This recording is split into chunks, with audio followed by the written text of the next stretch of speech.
নিষিদ্ধ চাওয়া লেখিকা আফরোজা পর্ব ৭৩, ৭৪, ৭৫। রাজমহল গ্রামে আজ সবাই আতঙ্কে আছে। মসজিদের মাইক দিয়ে বলে দেওয়া হয়েছে, গ্রামের কেউ যেন আজকে বের না হয়। আজ রাস্তাঘাট পুরো ফাঁকা। সাধারণ জনগণ আজ ঘর থেকে বের হয়নি। স্কুল কলেজ সব বন্ধ। পুলিশ সেনাবাহিনী রাস্তায় পাহারা দিচ্ছে। চেয়ারম্যানের ছেলেপেলেরাও রাস্তার মোড়ে মোড়ে দাঁড়িয়ে আছে। অন্যদিকে সজলের ছেলেরাও ভাগ ভাগ হয়ে সব জায়গায় ছড়িয়ে পড়েছে। রাজমহল গ্রামে প্রথম কেউ চেয়ারম্যান বাড়ির বিরুদ্ধে দাঁড়িয়েছে। দুই দলের যুদ্ধে হয়তো প্রাণ হারাবে অনেকে। গ্রামের সবাই ভেবে নিয়েছে যে আজ হয়তো চৌধুরী বাড়ির ছেলেই হারবে। কখনো কেউ চেয়ারম্যান বাড়ির সাথে পেরে ওঠেনি। কোর্টের সামনে সেনাবাহিনী, র্যাব, পুলিশ ঘেরাও করে দাঁড়িয়ে আছে। অনেক টিভি চ্যানেল থেকে সাংবাদিক এসেছে। এই প্রথম কোনো আসামির বিরুদ্ধে সাক্ষী দিতে চেয়ারম্যান এমপি আসবে। আগে কখনো এরকম কাহিনী ঘটেনি। সকাল 10টা বাজে কোর্টের সামনে 25টা পুলিশের গাড়ি এসে থামলো। কোন গাড়ির ভেতরে ইমতিয়াজ আর পারভেজ আছে কেউ বলতে পারে না। মির্জা ওসি সবার আগে গাড়ি থেকে নেমে সেনাবাহিনীদের রাস্তা ক্লিয়ার করতে বলল। চারপাশ ভালো মতো দেখে নিল। পুলিশ গোল হয়ে দাঁড়ালো আসামিদের সুরক্ষিত কোর্টে ঢোকানোর জন্য। সাংবাদিকরা অধীর আগ্রহে তাকিয়ে আছে। হাজার হাজার ক্যামেরা পুলিশের গাড়ির দিকে তাক করে আছে। মাইক নিয়ে সাংবাদিকরা দাঁড়িয়ে আছে। কারা এই আসামি যাদের জন্য এত আয়োজন, যাদের সাক্ষী দেওয়ার জন্য চেয়ারম্যান সাহেব আজ কোর্টে আসতে? পারভেজ আর ইমতিয়াজকে গাড়ি থেকে নামালো। ওদের মাথায় হেলমেট, গায়ে বুলেট প্রুফ জ্যাকেট। ওদের এমনভাবে পুলিশ আর সেনাবাহিনী ঘেরাও করে রেখেছে, ওদের এক চুল পরিমাণ দেখা যাচ্ছে না। খুব সাবধানতা বজায় রেখে ওদেরকে কোর্টে উঠানো হচ্ছে। সাংবাদিকরা ধাক্কাধাক্কি করছে ওদের চেহারা দেখার জন্য, ভিডিও করার জন্য চেষ্টা করছে। এমনভাবে সেনাবাহিনী ঘেরা করে রেখেছে, ওদের কিছুই দেখা যাচ্ছে না।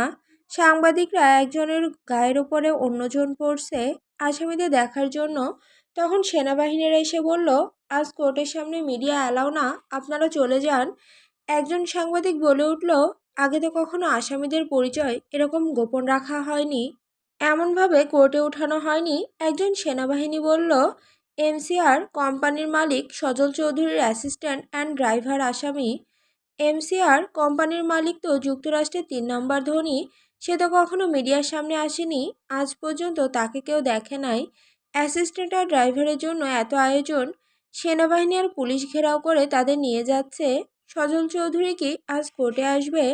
সাংবাদিকদের আর কথা বলার সুযোগ দিল না সেনাবাহিনীরা। ধাক্কিয়ে কোর্টের সামনে থেকে রাস্তায় নিয়ে গেল। কালো কালারে 2-3টা গাড়ি এসে কোর্টের সামনে থামলো। সেনাবাহিনীরা কাদের গাড়ি দেখার জন্য এগিয়ে গেল। সজলের গাড়ি দেখেই সেই সরে গেল।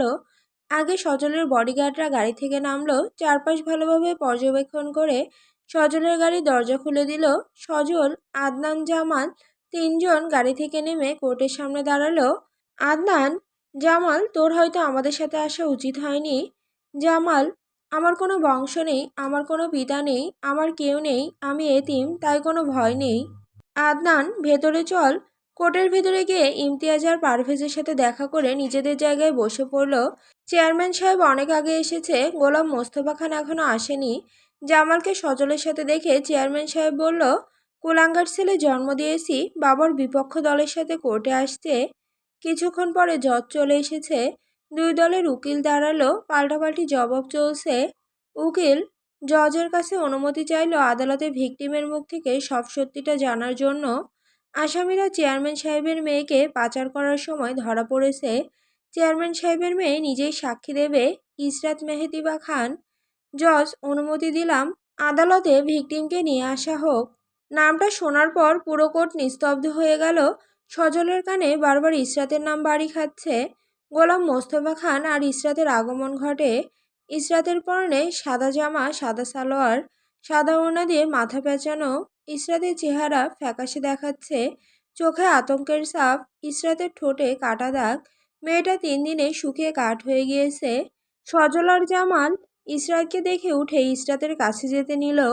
আদনান দুজনের হাত চেপে ধরে বলল, আর একটু ধৈর্য ধর ভাই। ইসরাত সজলের চেহারার পানে তাকিয়ে আছে। 3টা দিন ধরে এই মুখখানা দেখার জন্য কত না ছটফট করেছে, সবার কাছে আকুতি মিনতি করেছে। ইসরাতের চোখ বেয়ে পানি পড়ছে। জজ, তাড়াতাড়ি সাক্ষীকে আদালতে উঠান। ইসরাত আদালতে উঠে দাঁড়ালো। কোর্টে সবার আকর্ষণ হচ্ছে এখন ইসরাত। ইসরাতের সাক্ষীতে আসামিদের ফাঁসির রায় হয়ে যেতে পারে। উকিল জেরা করা শুরু করলো। আপনি বলুন আপনার সাথে ওদিনকায় কি ঘটেছিল, কিভাবে ওরা দুজন আপনাকে নির্যাতন করে তুলে নিয়ে গিয়েছিল। ইসরাত ইমতিয়াজ আর পারভেজের দিকে তাকালো। ওদের চোখে মুখে হাসি, ওদের ইসরাতের উপরে অনেক আস্থা। ইসরাত মাথাটা ঘুরিয়ে সজলের দিকে তাকালো। সজলকে আদনান আর জামাল দুজন দুপাশ থেকে চেপে ধরে বসে আছে। সজলকে এলোমেলো দেখাচ্ছে। সজলের চোখগুলো ইসরাতের উপর স্থির। সজলের দিকে ইসরাত তাকাতেই সজলের আরো অস্থিরতা কাজ করছে। সজল হাত ঝাটকা মেরে উঠে যাওয়ার নিল। আদনান আরো শক্ত করে সজলের হাত চেপে ধরল। আদনান, ভাবি কি বলে শোনার পরে তুই যা খুশি তাই করিস, অল্প সময় ধৈর্য ধর ভাই। সজল, প্রিয় চন্দ্রমুখী, তুমি কাঠগড়ায় দাঁড়িয়ে আছো। এই দৃশ্য দেখে আমার হৃদয় আক্ষরিকভাবে ভেঙে যাচ্ছে।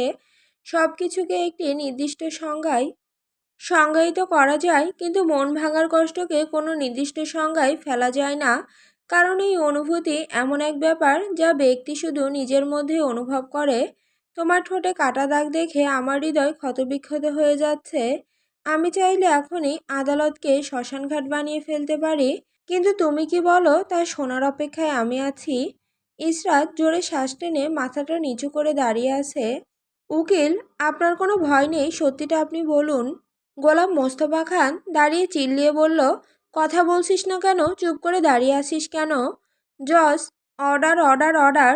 আপনি বসুন, ভিকটিমকে কথা বলতে দিন। আপনি প্রেশার ক্রিয়েট করছেন কেন? সজল উঁচু গলায়, যদি আর একবার আমার বউয়ের সাথে কথা বলিস তোর গলা আমি কেটে ফেলবো, বলেই চেয়ারে জোরে লাথি মারল। গোলাম মোস্তফা খান নিজের জায়গায় বসে পড়ল। ইসরাত ভাঙা ভাঙা কণ্ঠে বলল, সবাই চুপ করুন, আমার কথা মন দিয়ে শুনুন। সবাই নড়ে চড়ে বসলো। পুরো আদালতে নীরবতায় ঢেকে গেল। ইসরাত, আমার পরিচয় এখন একটাই, আমি মিসেস ইসরাত চৌধুরী, সজল চৌধুরীর স্ত্রী। আমি ছোটবেলা থেকে যাদের ভালোবাসা পেয়ে বড় হয়েছি, যারা আমার আপন মানুষ ছিল, আমার সামান্য কিছু হলে যাদের প্রাণ ছটফট করত, তারা ক্ষমতা ও অর্থের লোভের কারণে আমাকে উৎসর্গ করতে এক সেকেন্ডও ভাবেনি। আমাকে ক্ষমা করবেন গোলাম মোস্তফা খান। আপনাকে চাচ্চু বলতে ঘৃণা করছে। চাচ্চু হচ্ছে বাবা সমতুল্য, কিন্তু গোলাম মোস্তফা খান আপনি তা ধরে রাখতে পারেননি। ইসরাত এতটুকু বলেই কেঁদে উঠল। উকিল, মিসেস ইসরাত, আপনি শান্ত হন। কাঠগড়ায় দাঁড়ানো এই দুজন আসামিকে কি আপনি চেনেন? এরা কি আপনাকে নির্যাতন করেছিল? ইসরাত নিজেকে শান্ত করে আবার বলতে লাগলো, হ্যাঁ, আসামি দুজনকে আমি ভালো করেই চিনি, তারাই আমাকে গাড়িতে করে নিয়ে যাচ্ছিল। উকিল, দেখেছেন মাইলট, এই দুজন আসল কালপিট, নারী পাচারকারী। এরা শত শত মেয়েকে পাচার করে এবং তাকে পাচার করতে চেয়েছিল। আমার ভিকটিমের কপাল ভালো যে এমপি সাহেব তাকে ওই মুহূর্তে বাঁচিয়েছে। বিবাদী পক্ষের উকিল, আপনি চুপ থাকেন, আগে ওনার সম্পূর্ণ কথা শেষ হতে দিন, আপনার পালা পরে আসবে।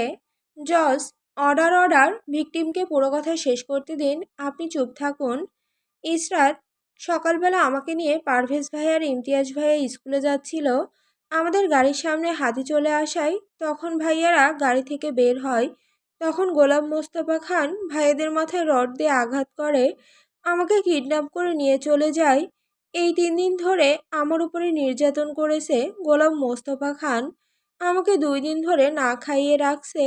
আমি ক্ষুধার যন্ত্রণায় ওয়াশরুমে গিয়ে পানি খেয়েছি। আমি বিবাহিত জানা সত্ত্বেও আমাকে অন্য পুরুষের সাথে বিয়ে দিতে চেয়েছে। আমাকে অনেক মেরেছে, আমাকে হুমকি দিয়েছে, আমি যদি ভাইদের বিপক্ষে সাক্ষী না দেই আমার স্বামীকে মেরে ফেলবে।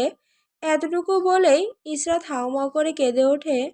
চেয়ারম্যান সাহেব, ভাইজান, আপনি আমার মেয়ের উপর অত্যাচার করেছেন। আপনি আমাকে বলেছেন বাগান বাড়িতে বসে মামুনিকে বোঝাবেন, আমার বাড়িতে নিয়ে গেলে সজল ঝামেলা করবে। আপনার এত বড় দুঃসাহস, আমার মেয়েকে না খাইয়ে রাখছেন। গোলাম মোস্তফা খান, ও সব মিথ্যে কথা বলছে। জজ, অর্ডার অর্ডার অর্ডার। চুপ করুন।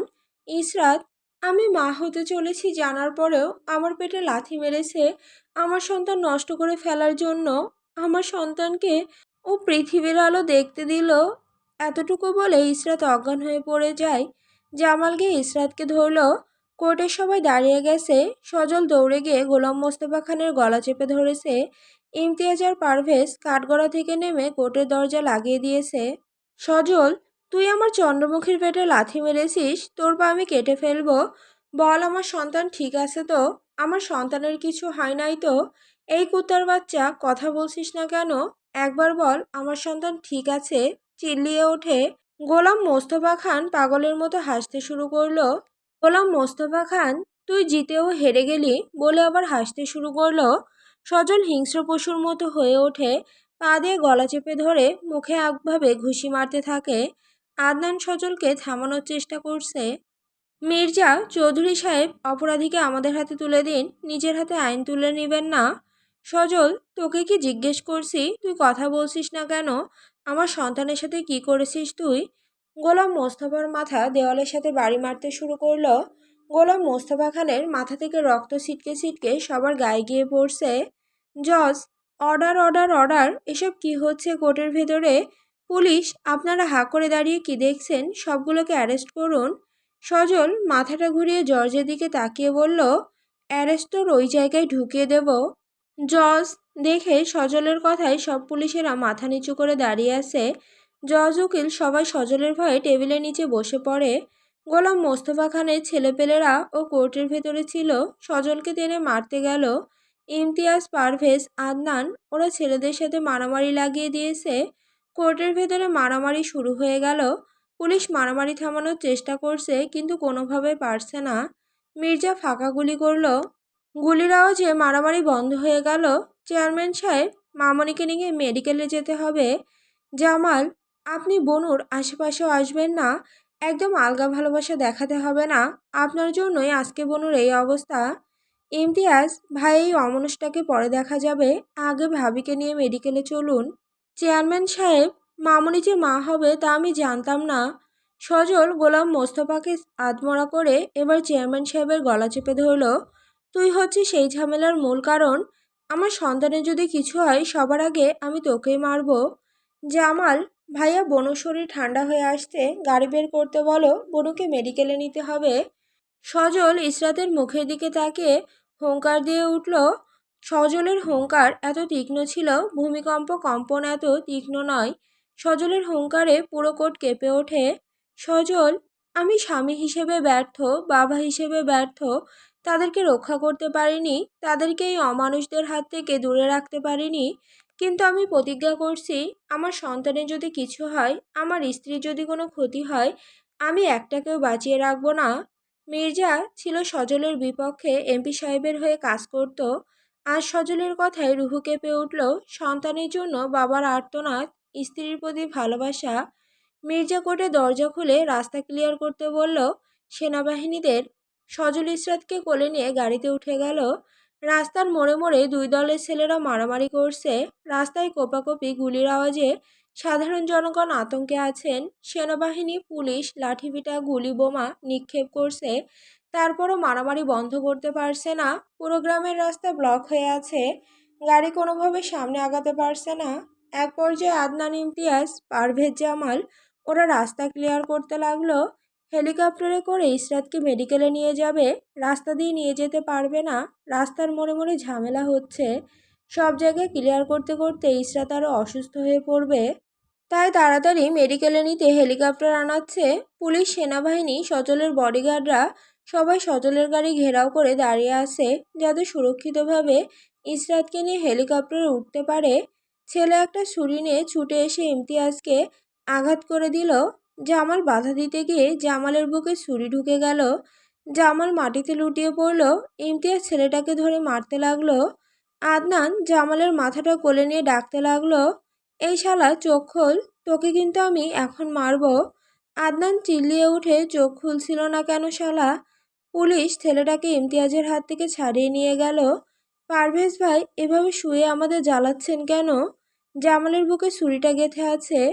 সজল সবাইকে ঠেলে সরিয়ে দিয়ে জামালের কাছে গেল। জামালকে বুকে জড়িয়ে ধরে, কি শুরু করেছিস তোরা দুই ভাই বোন মিলে? আমাকে শেষ করে দেওয়ার খেলায় নেমেছিস। শত্রুপক্ষ আমাকে শেষ করতে পারেনি, কিন্তু তোরা দুই ভাই বোন মিলে আমাকে শেষ করে দিবি। জামাল চোখ খুলে তাকা, তুই না বলেছিস আমি যেদিন বাবা হব সেদিন তুই তামান্নাকে বিয়ে করবি? তোর বিয়ের আয়োজন করব আমি। চোখ খুলে তাকা, তুই মামা হতে চলেছিস। হেলিকপ্টার উঠিয়ে জামালকে আর ইসরাতকে মেডিকেলে নিয়ে যাওয়া হলো। জামালের অপারেশন শুরু হয়ে গেল। ইসরাতকে ভর্তি করা হয়েছে, কিন্তু ইসরাতকে যে ডাক্তার দেখবে সে এখন এসে পৌঁছাতে পারেনি। সজল পাগলের মতো হয়ে গিয়েছে। একদিকে ইসরাত আর ওর সন্তান, আর একদিকে জামাল সন্তানের বেঁচে আছে নাকি মারা গেছে সেটাও জানতে পারেনি।